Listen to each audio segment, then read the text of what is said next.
paano nagsimula si DJ sa industriya nito? Decision ba niya o decision mo? Decision ko.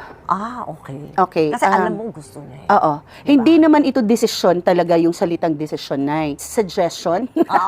O din ganon, suggestion ko. Binigyan ko siya ng idea, tinanong ko siya, and then sinabi ko, pero meron akong pag-push. Kasi naniniwala ako sa anak ko. Ay, ako din naniniwala ako sa kanya. Pasensya ka na, nanay din ako. Pero yung batang yan, nung nakita ko, parang ang liwa-liwanag ng aura. Para siyang isang malaking estrella.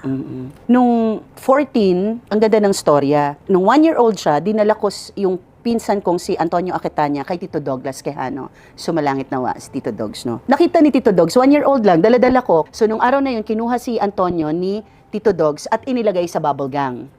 Yung pinsan ko yon. Okay. So, nung nakita niya si DJ, 1-year-old, sinabi niya, pag 14 yan, ako na magmamanage dyan, ha? Sabi ni Tito Dogs. So, nag-intay ako.